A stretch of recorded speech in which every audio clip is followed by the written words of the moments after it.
A Filipina nurse rescued a young man's life after losing her job, unaware that he was a millionaire and he fell deeply in love with her. "Somebody help, please. He's still breathing." Isabella's voice broke through the heavy rain, desperate and raw. She knelt on the wet pavement, pressing her hands against the bleeding chest of a man who had suddenly collapsed at her feet. Flickering streetlights cast trembling pools of light across the empty road. Cars drove by, their drivers glancing over but not stopping. Pedestrians quickened their pace under umbrellas, ignoring her pleas. Her hands shook, but she didn't falter. She tore off her own coat and pressed it firmly against a deep wound near the man's ribs. Blood soaked through immediately, hot and alarming. He was young, probably in his late 20s, his face pale and twisted in pain even while unconscious. His breath came in shallow gasps. "Stay with me," she whispered, frantically looking around. There were no sirens, no help, just the rain and her pounding heart. She had no medical supplies, no team, no backup, and no job. Just 2 days earlier, Isabella had been dismissed from the city hospital due to budget cuts. Her department had been downsized. She had begged to stay, even offering to take a pay cut, but it was no use. The place where she had given her all for 5 years had closed its doors to her. But none of that mattered now. She ripped a strip from her blouse and tied it tightly above the wound, improvising a tourniquet. The man's pulse was faint but steady. Gently, she tilted his head back to check his airway, her training taking over despite the fear. Rain pounded her back, soaking her knees. A woman passed by on the opposite sidewalk. Isabella shouted again, her voice hoarse. "Please, call an ambulance." The woman glanced once and hurried away. Isabella blinked back tears, muttering "coward," before turning her attention back to the man. Even in pain, he was handsome, with a strong jaw and thick dark lashes. Blood trickled from the corner of his mouth. He didn't belong here, lying in the gutter. "I won't let you die," she whispered fiercely. "Not tonight." Finally, a siren wailed in the distance. Her heart lifted. She waved frantically as the ambulance approached through the curtain of rain. "Over here! He's bleeding out." The ambulance screeched to a stop, and 2 paramedics rushed to her side. "What happened?" one asked, assessing the wound. "Stab wound, left thorax.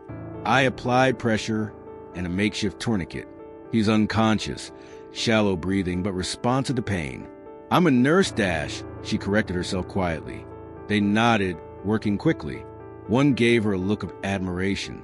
"You probably saved his life." Isabella didn't answer. She stepped back as they lifted him onto the stretcher, her blood-soaked coat still pressed to his chest. "Can I ride with him?" she asked breathlessly. "Family," they asked. "No, I just found him." They hesitated, then shook their heads. "Hospital policy. But thank you, really." She stood on the curb, watching the ambulance disappear into the rain. Her coat was gone. Her clothes clung to her skin, and her arm wrapped around herself for warmth. Her body ached, but not as much as her heart. She didn't know who he was, why he was attacked, or if anyone was waiting for him. But for those 10 minutes in the storm, he had been her patient, and she had been a nurse again. As the street quieted, Isabella turned and began her walk home, soaked and alone, unaware that the man she had just saved would soon change her life forever. The morning after the storm, Isabella stood in the cramped kitchen of her tiny rented apartment, staring blankly at the kettle. The rain from the night before had seeped into her shoes and bones, and it hadn't left her. Her coat was gone, her blouse torn, and her only comfortable shoes stained with blood. She hadn't slept, haunted by the memory of his pale, bleeding face fading in and out of consciousness. She didn't know his name or if he had survived. All she could do was hope. She sipped bitter instant coffee and sat at her small table, her laptop open to another job search page. Her inbox was full of rejection emails. Her nursing license was valid, but no one wanted to deal with sponsorships, and her visa was running out. Only a few weeks remained before she'd have to find a job willing to sponsor her or face deportation. She hadn't told her mother back in the Philippines she still sent what little she could to support her family, her mother with high blood pressure, and her younger brother in college. They didn't know she'd lost her hospital job. She couldn't bring herself to tell them, not when they were still so proud. She had found part-time work under the table at a small diner downtown, cash only, long hours, no benefits. She cleaned tables, washed dishes, and took orders with a practiced smile. No one there knew she used to be a nurse. She didn't want their questions or pity. Most nights she got home past midnight, her back aching, her feet throbbing. But the worst pain came in the quiet moments, lying in bed, wondering if she had thrown away her future for a stranger in the rain. She didn't regret helping him not once, but the uncertainty haunted her. Did he survive? She whispered to the ceiling one night. Did I do enough? She called 3 hospitals the next day, asking if a young man had come in with a stab wound, mid-20s, found on 6th and Allen. But privacy laws meant no information could be released, no names, no news, just silence.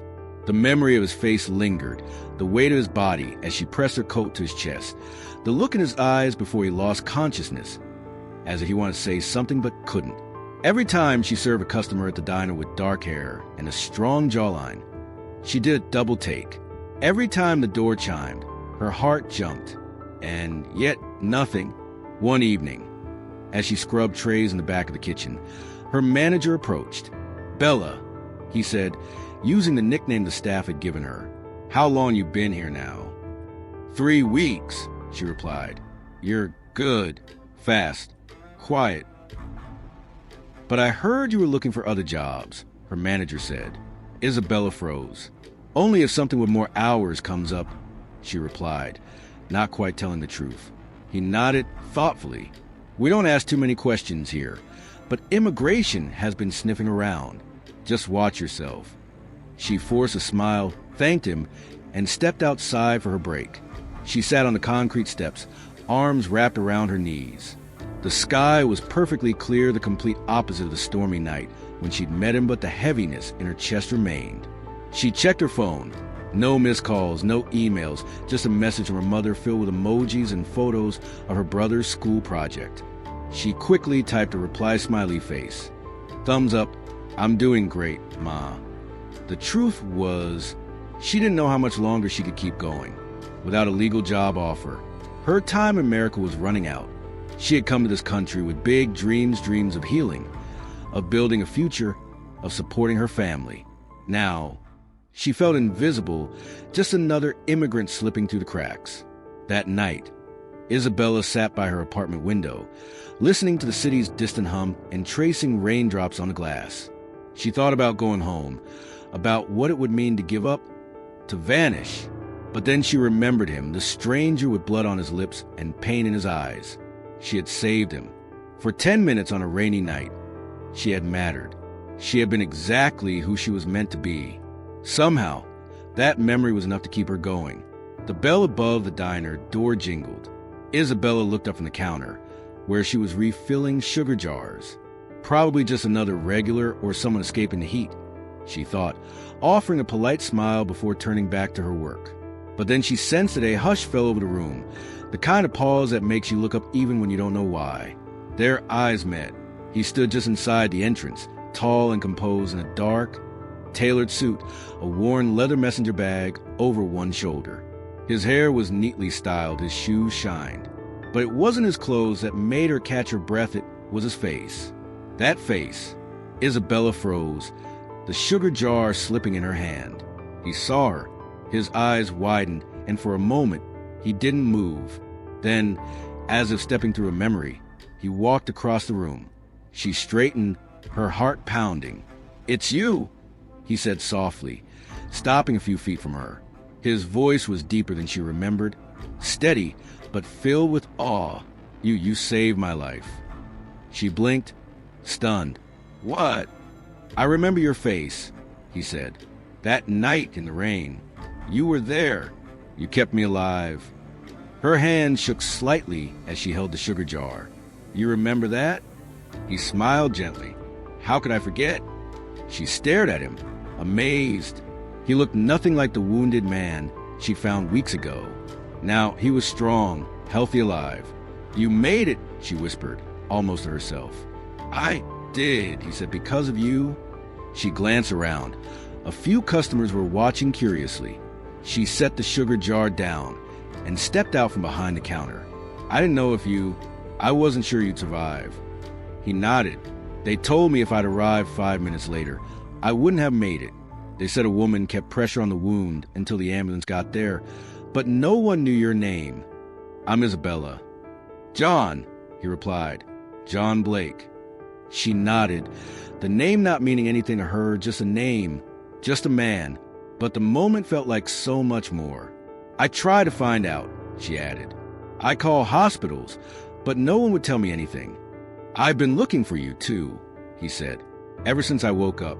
I didn't even know your name, but when I walked in and saw your face," his voice faltered.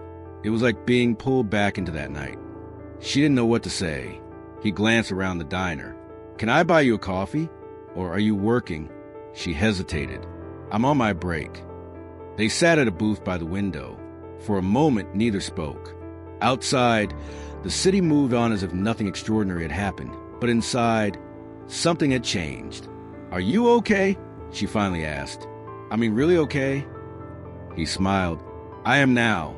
It took a while, a few surgeries, but I'm here." He looked at her, really seeing her. "What about you? You're working here." She looked down, embarrassed. "Just until I find something else." "You're not a waitress," he said gently. She looked up, surprised. "Excuse me? I mean, you don't move like one. That night, you had training. You knew exactly what to do." "I used to be a nurse," she admitted quietly, "before I lost my job." John didn't ask why. He didn't press for details. He just nodded. "You saved my life," he said again, "and I never got to thank you." "You just did," she replied, but she sensed this wouldn't be the last time he'd say it. And she was right. A few days after their meeting at the diner, John invited Isabella for coffee again, this time somewhere quiet. The cafe was nestled between two art galleries in the heart of downtown, a place Isabella would never have chosen on her own. The air was rich with the scent of freshly ground coffee and polished wood, and every detail seemed intentionally crafted to make guests feel like they belonged somewhere special. She arrived early, nervously smoothing her second-hand blouse, half convinced this was all a surreal dream she might wake up from at any moment. Then John appeared, calm and self-assured, that familiar gentle warmth shining in his eyes. "I'm glad you came," he said, pulling out a chair for her. They ordered coffee and chatted about small things, letting a comfortable silence settle in. Finally, John leaned back, exhaled, and looked at her with a new seriousness.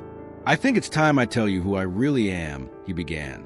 Isabella blinked, uncertain.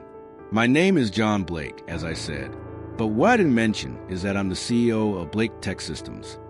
She stared at him. "Blake Tech? The medical technology company." He nodded. "My father started it. After he passed, I took over. I've been running it for 4 years." She felt her breath catch. She'd read about the company in news articles and medical journals. Blake Tech, a leader in advanced health monitoring and digital healthcare. And the man she had saved on that rainy night was the one at the top. "I don't understand," she said. "What were you doing alone in that alley?" He smiled wryly. "I was running, not physically, but from myself. I'd spent years building the company, chasing deals, burying myself in work. Somewhere along the way, I lost sight of people. That night, I was wandering without purpose. No driver, no assistant, just me. The attack wasn't about money. They didn't know who I was. It was random, senseless. As I lay there bleeding, I thought, so this is it alone, empty." He paused, his voice steady. "And then you appeared." Isabella's heart pounded. "You saved me," he continued. "And something changed. Lying in that hospital bed, I realized that all my success meant nothing if I didn't use it for something real." He reached into his bag and slid a slim folder across the table. "I'm launching a new initiative at Blake Tech A Foundation to deliver primary health care to underserved communities. Mobile clinics, nurse-led care, preventive education." Isabella opened the folder. Inside were project proposals, budgets, and maps of areas in need. "I want you to be part of this," John said. "Not out of charity, and not just because you saved my life, but because I've never met anyone so dedicated, so naturally gifted at caring for others." She looked up at him. "But you hardly know me." "I know enough," he replied. I know what it takes to help a stranger bleeding in the rain. I know what it means to work in a diner just to get by, while still dreaming of making a difference. I recognize heart when I see it. Her hands trembled as she closed the folder. I don't know what to say. Say yes, he said softly. Let's build something that matters. In that instant, everything changed for both of them. On her first day at the Blake Tech Community Health Foundation, Isabella felt as if she'd been given a new lease on life. The office buzzed with energy young professionals and experienced healthcare workers collaborating, planning outreach, mapping routes, and scheduling visits. Everyone moved with intention, and for the first time in ages, so did she. Isabella was hired as a program coordinator for mobile wellness, a project sending nurse-led vans into underserved neighborhoods to provide free checkups, health education, vaccinations, and follow-up care for those overlooked by the system. Her first week was a whirlwind learning new software, attending strategy meetings, speaking to donors, but she met every challenge with growing confidence. But it was the field visits that truly revived her spirit. On her first day in a mobile clinic, she was greeted by a grandmother with high blood pressure and a scared child with a persistent cough. In that moment, Isabella remembered exactly why she had chosen this path. She wasn't just taking vital signs and writing prescriptions, she was restoring dignity and hope. Every day brought a new story, a single mother who. She met people who hadn't seen a doctor in half a decade, a former soldier living in his car with untreated diabetes, and a teenage girl too embarrassed to talk about her symptoms until Isabella simply sat beside her and listened. Each encounter reminded Isabella of her true calling. Gradually, her anxiety about being an outsider faded away. With her new job, her immigration status was secure, and her voice began to carry more influence in meetings. Her name started to circulate among city health officials. She was no longer invisible. John checked in regularly, sometimes with work updates, sometimes just with a gentle smile and her favorite coffee in hand. They worked late on presentations, debated over budgets, and laughed about mix-ups during clinic setups. Somewhere along the way, the boundary between boss and colleague, between gratitude and something deeper, began to blur. He never rushed her, never pushed, but she noticed how he listened intently when she spoke, how he lingered after meetings just to ask how her day had really gone, how he remembered the names of patients she'd mentioned weeks before. One evening, after a long outreach shift in the South District, Isabella sat beside him in the back of the van, both sipping lukewarm coffee as the city lights blurred past the windows. I used to think I came to America to save people, she said quietly, but now I realize I needed saving too. John looked at her for a long moment before replying, You never needed saving, Isabella. You just needed someone to truly see you. They fell into a comfortable silence, filled with something deeper than words, not romance, not yet, but something sacred, a profound understanding. Over the months, Isabella's influence grew. She developed a health education curriculum for low-income families, trained community volunteers, and partnered with local schools to provide mental health support for teens. The number of mobile clinics doubled. Patient outcomes improved dramatically, and soon the press took notice. From diner to director, one headline read, "The nurse who turned her second chance into a lifeline for thousands." One afternoon, Isabella was invited to speak at a city conference on healthcare innovation. As she stepped on the stage in front of an auditorium filled with medical professionals, policymakers, and community leaders, she felt no fear, only gratitude. She shared her story, not as a victim, but as proof of what kindness, resilience, and faith could accomplish. When she finished, the audience rose in applause. Backstage, John was waiting. He didn't say a word, just opened his arms, and she stepped into his embrace without hesitation. In that moment, she felt not only the warmth of connection, but also the sense that her journey had come full circle. The young woman who once poured her heart into saving a stranger in the rain had become someone who now brought healing to entire communities. Isabella had found her place in the world again, but more importantly, she had found herself. As the plane touched down, the sky over Manila was bathed in golden light. From her small window, Isabella saw her homeland spread out below, a patchwork of rice paddies, rusted rooftops, and winding streets she knew by heart. Nearly 3 years had passed since her last visit, but this time she wasn't returning alone. John stood beside her in the terminal, adjusting to the humid air with a curious smile. "So, this is it," he asked. "The place that made you?" She smiled, brushing hair from her face. "It's not much, but it's everything." They took a slow bus from the city, passing villages where barefoot children played on dusty roads and sorry stores lined the corners with faded Coca-Cola signs. The farther they traveled, the quieter John became, not uncomfortable, just quietly taking it all in. When they arrived in her hometown, Isabella's mother was waiting outside their modest bamboo house, hands clasped and eyes shining with tears of joy. She hugged Isabella tightly, as if holding a miracle. Isabella introduced John in gentle, respectful Tagalog. Though her mother spoke only a little English, she welcomed him with a warmth that needed no translation. That evening, they sat on woven mats beneath the stars, sharing grilled fish and steaming bowls of rice. Isabella's younger brother, Marco, asked John endless questions about America and technology, while their mother told stories of Isabella's childhood, how she used to bandage neighborhood cats and sneak medical books home from the clinic. John listened attentively, smiling at every detail, absorbing not just the stories but the spirit behind them.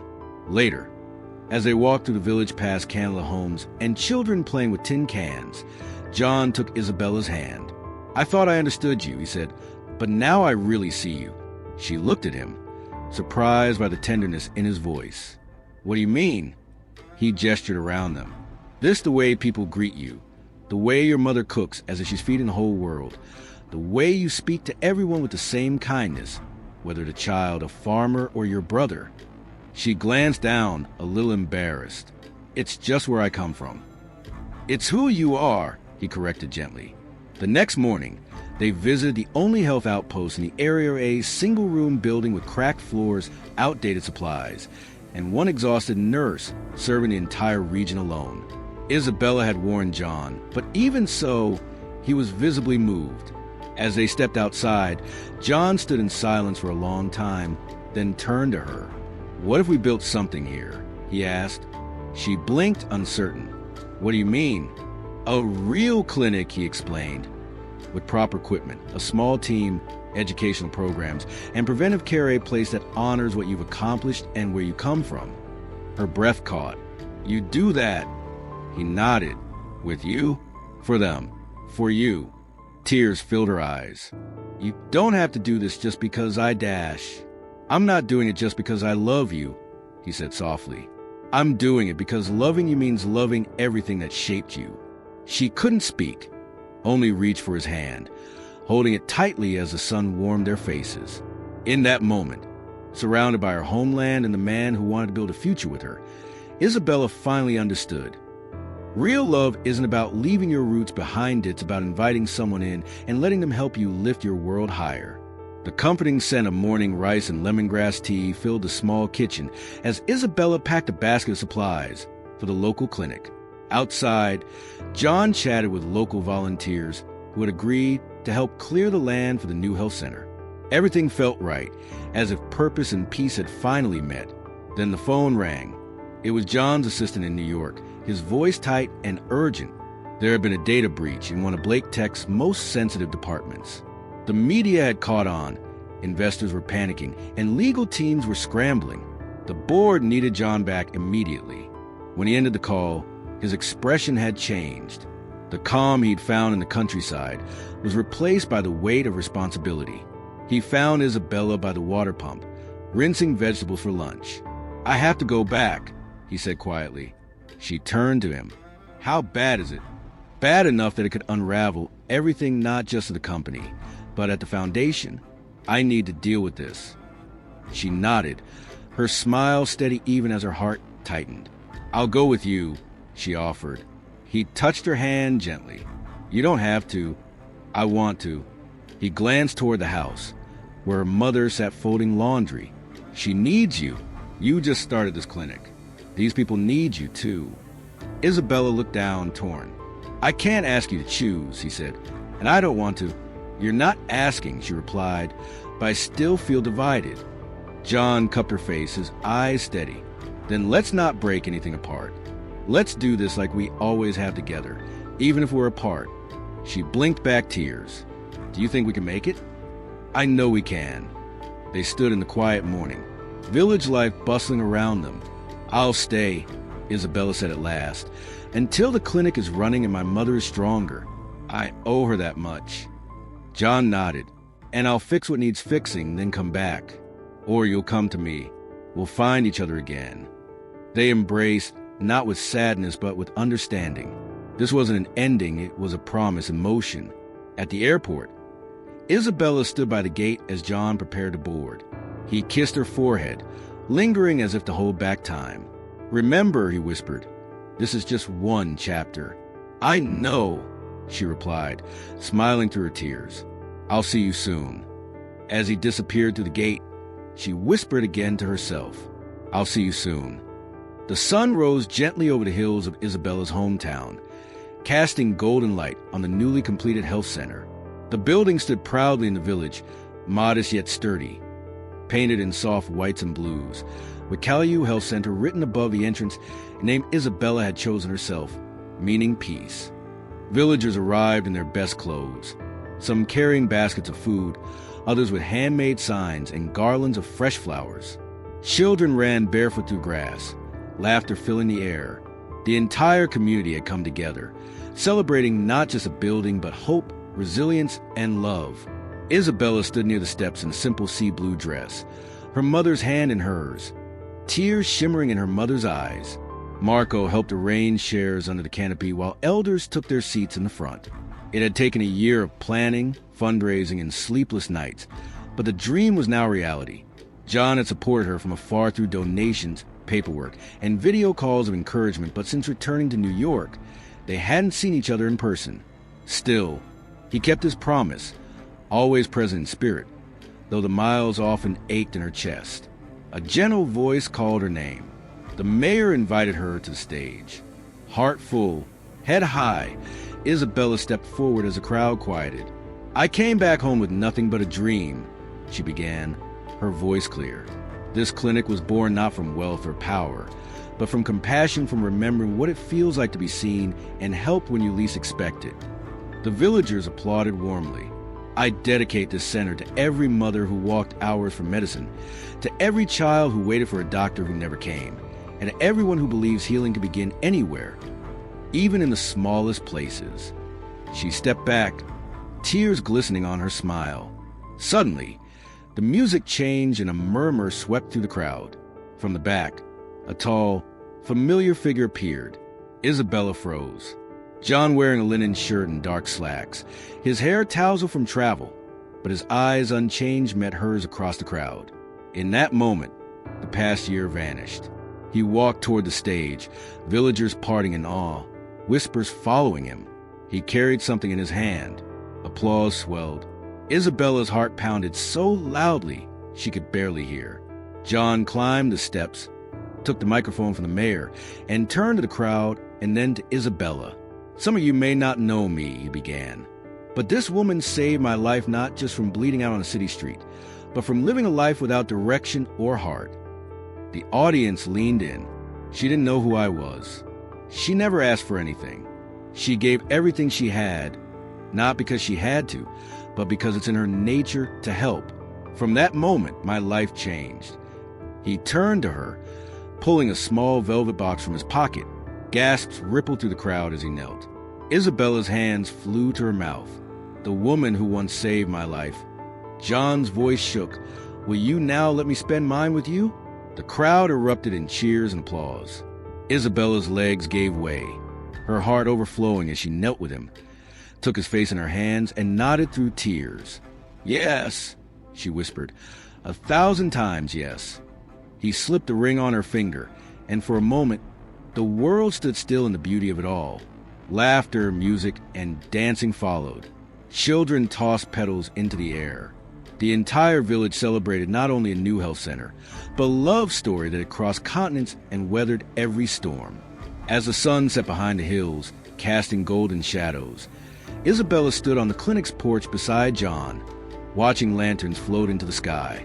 She leaned into him and whispered, You didn't just give me a future, you brought me home."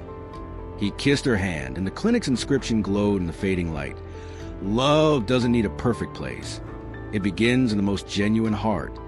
Thank you for joining us on this unforgettable journey of love, sacrifice, and second chances.